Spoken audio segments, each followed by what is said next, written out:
ঋতুরাজকে অধিনায়ক করে বাংলাদেশের বিরুদ্ধে দল ঘোষণা ভারতের। গুরুদায়িত্ব পেলেন হার্দিক পান্ডিয়া। ওদিকে ভারতের টিম থেকে এই মুহূর্তে কোন কোন প্লেয়ারদের বাদ দিলে সফলতা আসবে, অর্থাৎ অফ ফর্ম খেলোয়াড় কারা, সেটি নিয়েও আলোচনা করব। তার আগে বলে রাখি, আপনি যদি আমাদের চ্যানেলে নতুন হয়ে থাকেন তাহলে অবশ্যই চ্যানেলটি সাবস্ক্রাইব করবেন এবং আমাদের ভিডিও আপনি যদি ফেসবুক পেজ থেকে দেখে থাকেন তাহলে অবশ্যই পেজটি ফলো করে দিয়ে যাবেন। আসুন জেনে নেওয়া যাক বিস্তারিত। এই মুহূর্তে শ্রীলঙ্কার বিরুদ্ধে ওডিআই সিরিজ খেলা শেষ করেছে টিম ইন্ডিয়া। এরপর রয়েছে বেশ কিছু দিনের বিরতি, তারপর আর এক প্রতিবেশী দেশ বাংলাদেশের বিপক্ষে রয়েছে সিরিজ। প্রথমে দুটি টেস্ট ম্যাচে মুখোমুখি হবে মেন ইন ব্লু ও টাইগার্সরা। তারপর রয়েছে টি-20 সিরিজ। অক্টোবর মাসের 6, 9 এবং 12 তারিখে রয়েছে ম্যাচ 3টি। দল নির্বাচন নিয়ে ইতিমধ্যেই আলোচনা শুরু হয়ে গিয়েছে বোর্ডের অন্দরে। 2026 টি-20 সিরিজের কথা মাথায় রেখে নতুন মুখদের ক্রিকেটের ক্ষুদ্রতম ফরম্যাটে সামনে এগিয়ে দেওয়ার কথা ভাবছেন অজিত আগারকার, সুব্রত বন্দ্যোপাধ্যায়রা। সংবাদ মাধ্যম সূত্রে জানা গিয়েছে যে বাংলাদেশের বিপক্ষেও পরীক্ষিত হতে চলেছেন রিয়ান পরাগ, যশস্বী জয়সওয়াল, আবেশ খান, হর্ষদীপ সিংরা। এমনকি নেতার পদেও রদবদলের পক্ষে মত দিয়েছেন অনেকেই। নেতৃত্ব পেতে পারেন ঋতুরাজ গায়কোয়াড়। গত বছর অস্ট্রেলিয়ার বিরুদ্ধে টি-20 সিরিজের সুযোগ পেয়ে বাজিমাত করেছিলেন ঋতুরাজ গায়কোয়াড়। মহারাষ্ট্র ক্রিকেটার গুয়াহাটির মাঠে পেয়েছিলেন প্রথম আন্তর্জাতিক টি-20 শতরান। এরপর অবশ্য কোনো অজানা কারণেই দক্ষিণ আফ্রিকা, আফগানিস্তানের বিরুদ্ধে ভারতের নীল জার্সিতে দেখা যায়নি তাকে। ফের সুযোগ পান জিম্বাবুয়ের বিরুদ্ধে। হারারের 22 গজেও অনবদ্য খেলেছিলেন তিনি। একটি 49 রানের ইনিংস আসে তার ব্যাট থেকে, ঝোড়ো 77 রানও করেন তিনি। এরপর ফের কপাল পুড়েছিল ঋতুরাজের। শ্রীলঙ্কার বিরুদ্ধে মেলেনি জায়গা, তবে তিনি যে র্যাডারে রয়েছেন তা স্বীকার করেছিলেন মুখ্য নির্বাচক অজিত আগারকার। শ্রীলঙ্কার সফরের পর বাংলাদেশের বিরুদ্ধে টি-20 সিরিজ রয়েছে ভারতের। সূত্রের খবর যে ঋতুরাজের প্রত্যাবর্তন হতে পারে অধিনায়ক রূপে।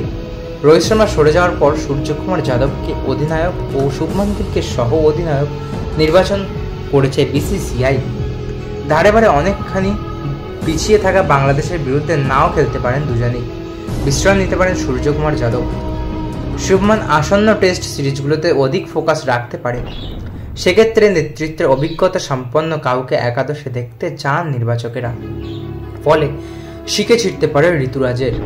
এর আগে 2023 হাংঝৌ এশিয়ান গেমসে ভারতকে নেতৃত্ব দিয়েছিলেন তিনি। সোনাও জিতেছিল দল। বাংলাদেশের বিরুদ্ধেও টস করতে মাঠে নামতে পারেন তিনি। এদিকে হার্দিক পান্ডিয়ার উপর থাকবে নজর। রোহিত শর্মার অবসরের পর উত্তরসূরি হিসেবে ভাবা হচ্ছিল হার্দিক পান্ডিয়াকে গড়ে তোলার কথা ভেবেছিল বিসিসিআই। টি-20 এমনকি ওয়ানডে ক্রিকেট ও হিটম্যানের অনুপস্থিতিতে নেতৃত্ব দেখা গিয়েছে তাকেই। দিন কয়েক আগে টি-20 বিশ্বকাপেও ছিলেন সহ অধিনায়ক, কিন্তু তার কপাল পড়েছে নতুন কোচ হিসেবে গৌতম গম্ভীর মসনদে বসার পরেই। হার্দিকের ফিটনেস নিয়ে যে তিনি আদৌ সন্তুষ্ট নন তা জানিয়ে দিয়েছেন প্রথমে। টানা বোলিংয়ের জন্য তার শরীর প্রস্তুত কিনা তার পরীক্ষা দিতে ঘরোয়া ক্রিকেট খেলার নির্দেশ দেওয়া হয়েছে তারকা অলরাউন্ডারকে। ফিটনেস সমস্যার জন্য স্থায়ী অধিনায়ক হিসেবে ঘোষণা করা হয়নি তার নাম। বাংলাদেশের বিরুদ্ধে শুভমান যদি নাও খেলেন তখনও নেতার ভূমিকা হার্দিককে সম্ভবত ভাববেন না গৌতম গম্ভীর। অধিনায়ক না হলেও দলে গুরুত্বপূর্ণ ভূমিকা নিতে পারেন হার্দিক পান্ডিয়া। টি-20 বিশ্বকাপের পর সরে দাঁড়িয়েছিলেন বিরাট কোহলি, রোহিত শর্মা, রবীন্দ্র জাদেজা।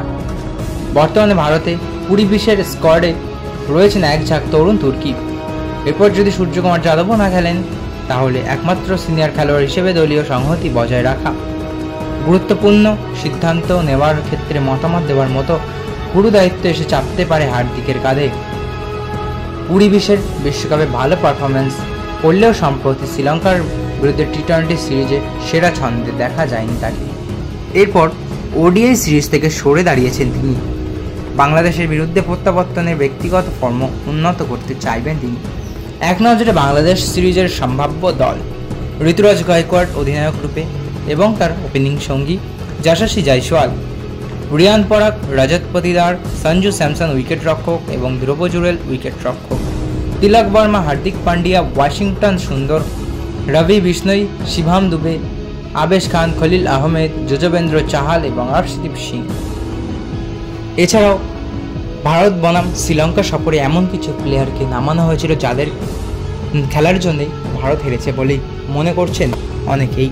তাদের মধ্যে প্রথমেই রয়েছেন শুভমান গিল, যিনি গত বছর ওয়ানডে বিশ্বকাপের আগে থেকেই ফর্মে ছিলেন না। 2023 ওয়ানডে বিশ্বকাপে যখন তাকে নামানো হয়, সেই বিশ্বকাপে একটাও ভালো ম্যাচ খেলতে পারেননি তিনি। সেই যে ফর্ম চলে গিয়েছে, তারপরে আর ফর্ম ফেরত পায়নি শুভমান গিল। আর মাঝে আইপিএলে একটি সেঞ্চুরি করলেও ইন্টারন্যাশনালে তার ফল খুবই খারাপ। দ্বিতীয়ত মোহাম্মদ সিরাজ। এই মোহাম্মদ সিরাজ একসময় ভেরিয়েশনের জন্যই ফেমাস ছিলেন। শ্রীলঙ্কায় গেলে শ্রীলঙ্কান প্লেয়াররা ভয়ে কেঁপে উঠতেন সিরাজের নাম শুনলেই। সেই সিরাজ এখন 9-10 ওভার বোলিং করেই 16 পিচে 16 রান মাঠে 9-10 ওভার বল করেই 0 উইকেটে 78 রান দিয়ে ফেলছে। সুতরাং মোহাম্মদ সিরাজের অবস্থা খুবই খারাপ। এরপরে আসছে শিবম দুবে, যিনি টি20 ওয়ার্ল্ড কাপে একটিও ম্যাচ ভালো না খেললেও সেই একটি ম্যাচেই শিবম দুবেকে বসানো হয়নি। তার বোলিং পারফরমেন্স খুব খারাপ ছিল, তাই তাকে বোলিংয়েও নামানো হয়নি। যদি তাকে ব্যাটিং বা ব্যাটসম্যান হিসেবে নামানো হয়, তাহলে সেক্ষেত্রে আমার মনে হয় অন্য কোনো ব্যাটসম্যানকে নামানোই উচিত ছিল, যেটি শ্রীলঙ্কা সফরেও একই কাজটাই করা হয়েছে। লাস্ট ম্যাচে শিবম দুবে ভালো বোলিং করলেও উইকেট নিতে পারেননি। তিনি রানটি শুধু চেপেছিলেন, কিন্তু উইকেট একটিও নিতে পারেনি শেষ ম্যাচে শিবম দুবে। নির্বাচনে কিছু কিছু ভুলও থাকে, যেমন এই পিচে সবাই জানতো স্লো পিচ হবে এবং স্পিন হবে, কিন্তু সেখানে খলিল আহমেদকে কেন সুযোগ দেওয়া হলো তা নিয়ে উঠছে প্রশ্ন। খলিল আহমেদের জায়গায় সেখানে রবি বিষ্ণই একে চান্স দেওয়া যেতে পারত, যেহেতু স্লো পিচ ছিল। আপনারা সবাই জানেন এখানে শ্রীলঙ্কা মাত্র একটি পেসার নিয়েই খেলছিল, বাকি 4-5 জন বোলার ছিলেন, সকলেই স্পিন বোলিং করতেন। তাই ভারতের সেখানে খলিল আহমেদের বদলে রবি বিষ্ণুকে নামানো উচিত ছিল এবং ভারতের থেকে অন্তত মোহাম্মদ সিরাজ অথবা আর্শদীপ সিংকে বসিয়ে অন্য কোনো প্লেয়ার বা কোনো একটি স্পিন প্লেয়ার খেলানো উচিত ছিল। শ্রেয়াস আয়ার এবং কেএল রাহুল অনেকদিন পরে ওডিআইতে কামব্যাক করেছেন, কিন্তু ফর্ম খুব ভালো দেখাতে পারেননি তারা। যদিও মেনে নিলাম তারা এতদিন খেলার বাইরে ছিল বলেই হয়তো এরকম পারফরমেন্স, এবং তার স্থান নিয়েও পরিবর্তন হচ্ছে, বারবার 5-6 নম্বরে বা 3-4 নম্বরে এরকম আপ ডাউন হয়েই চলেছে। তো যাই হোক, তাদেরও ফর্ম খুবই খারাপ ছিল। এরপর আসা যাক একজন তারকা ব্যাটসম্যান, তিনি হলেন বিরাট কোহলি। এই বিরাট কোহলি পুরো টি20 ওয়ার্ল্ড কাপে খুব খারাপ পারফরমেন্স করেছিলেন, শুধুমাত্র ফাইনাল ব্যতীত।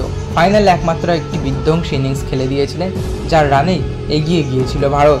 কিন্তু আপনারা যদি দেখেন তাহলে টি20 সিরিজে বিরাট কোহলি ছিলেন না। ওডিআই সিরিজে আসার পর 3টে ম্যাচেই এলবিডব্লিউ আউট হয়েছেন।